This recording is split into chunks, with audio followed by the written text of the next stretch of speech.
I want to preach from the subject for just a few minutes. Just say no. Just say no. In 1982, during a visit at Longfellow Elementary School in Oakland, California, Nancy Reagan, in a response to the so-called war on drugs which we now know were intentionally flooded into Black and other impoverished communities, formulated and championed what she thought was a deeply profound and profoundly simple response to the problem. She told the school children and subsequently entire communities to just say no. Her slogan turned into a full-blown campaign and numerous programs that were ultimately criticized for their lack of systemic analysis and impact. They failed to address the interconnected nature of unemployment, poverty, and racism, and other social problems connected to drug use. It was therefore seen as insulting to tell folks to just say no, who were up against such monumental social dynamics. Are you with me? No is a complex word. No is complicated. No is a serious word for serious people. No is not to be trifled with or taken lightly. It is meant to wield a certain level of power that says, stop. I won't. Do it for the vine, I ain't gonna do it. Don't cross this line. No. It is used to forbid, to express disagreement or contradiction, and at times to reject that which opposes your peace and your personhood. But like Nancy Reagan's slogan, when it comes to the more complex dynamics of life, it cannot only be difficult to say no, but it can be easier said than done. How many of you know it's easier said than done sometimes to say no? Because your no can cost you everything. In this first chapter of Esther, this book that interestingly has no mention of the word God, and may be both history and fiction, we find a story that has as its center a no. The book of Esther is seen as the cornerstone of the celebration and memorializing of the Jewish feast of Purim, marking the victory of the Jews over the Persians.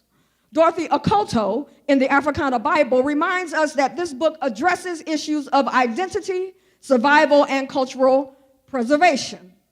And while I am clear that the writer of this text probably did not intend for the story to center on Queen Vashti's experience, but rather to offer a historical or perhaps fictive account of a king who was victimized by an unruly woman, because by virtue of their positions as queens, they exist to support the male agenda. I want to reclaim this story as Queen Vashti's story, to see what we can glean about women living well. Set in a geographic region ranging from Persia to Media around 475 BCE, scholars go back and forth about that. This scene opens with the party of the year. Lots of booze, and the drinks were on the house.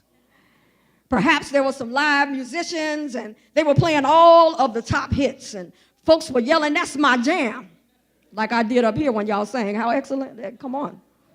Yeah, standing in the need of prayer, that's my jam. And I can imagine that the men were sitting around, and perhaps they were calling out requests to the musicians of what songs to play. And this ruler of the Persian Empire created for himself a grand opportunity to share and to show off the opulence of his kingdom with all of its bling. A lavish palace, food and drink every day was a party. We would hear him singing, "I bling because I'm happy. I bling because I'm free." Yes. What we have here is a scene that might make somebody pull out a camera and want to film an episode of Boys Gone Wild. No reason is given for the party, other than the king wants to provide a banquet for those dignitaries who worked for him. No special occasion, no reason for the party.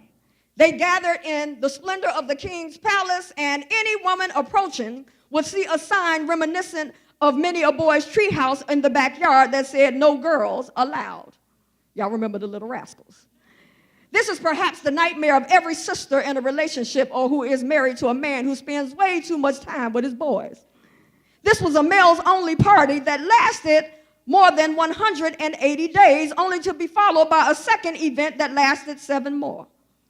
The king partied with his boys for more than half the year. Perhaps the men felt like they needed to exercise what Marcia Riggs calls functional separatism for their own health. We don't know. Maybe they simply preferred their own company. Whatever the reasons, the women were to be kept out, kept away, kept in subjugation, kept. And perhaps so she wouldn't feel slighted or neglected, the queen is allowed to have her own celebration, but a toned-down version of the same festivities for the women. And in so doing, she also exercises a level of privilege, opulence, and influence. You see, the queen was not a woman of low estate. As Dorothy Akoto also reminds us, African queens played vital roles in organizing the court, in its mobilization, and in strategizing. Similar to the First Lady in the White House and many in the church house, she may have been brilliant in her own right and had tremendous influence. Renita Weems reminds us that there have been numerous women throughout history who have had to stand as the queen. Stand and smile, stand and shake hands, stand and kiss babies, stand up in the back of the church when their feet hurt and they want to kick off their shoes, but they still had to stand. Come on, Michelle Obama. And so her rank and her position is reminiscent of that of many women today. Black women in America particularly, many of whom have reached high levels of success or at least middle class status and worked hard to attain it. But who are women on the outside? So who are the women on the outside looking in, who are looking at this lavish life compared to the many everyday sisters living paycheck to paycheck, struggling to make ends meet, overworked but underpaid? Am I talking to anybody in this room? And viewed from a global perspective, this is how the African American community in America is seen by many outside of it. We have billions upon billions of dollars of spending power, most of which we squander, more money and influence collectively than many of our sisters and brothers of color around the globe. We are the king and we are the queen partying it up, living the life of food and clothing and shelter and clean drinking water, access to medication and electricity that works day and night. It's a matter of, look at somebody and say, it's a matter of perspective. No, I know your feelings are hurt. I know, that's right. I digress. Back to the party. At this party, with all of this going on, what more could a brother ask for? And yet the king asked for more. In a scene reminiscent of great and many wild parties fueled by misogyny, male supremacy, and liquor, under the umbrella of vanity and ego, the need arises to show off and exploit the crown jewel. At this party, where women, unless they were the hired entertainment, were supposed to keep out. Meaning if you weren't a hired dancer, you had to stay away. In this party where women were not supposed to be the center of attention, a woman somehow becomes the apex and the center of attention at this party. Not for her personhood, not for that and for what she was on the inside, but for her aesthetic value. As the king's accessory, she was the tie to go with his nice suit. And her body becomes a battleground. Queen Vashti was summoned, called from her gathering in sister space to show off her goods, to flash her commodities, to bring her God-given bling and make it front and center, to answer the call of the king. Every day we see the call of the king. You know the call. It's the call heard by the hip-hop video girl to come and parade herself for the joy of being identified with the kings of rap and hip-hop. A call that costs about $50 to $75 a day in pay, or $1,500 if you're beautiful enough to be in the inner circle and specially selected a video girl.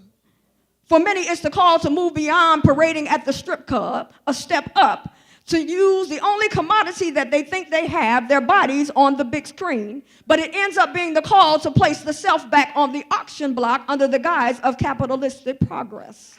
It is the call of child prostitution. It is the call of sex trafficking, Others of us have historically known it as the call from the back of the church to share our testimony as long as we stay on the floor and don't come up in the pulpit. It is the call to be the backbone of the church and keep everybody well fed because our women sure can't cook.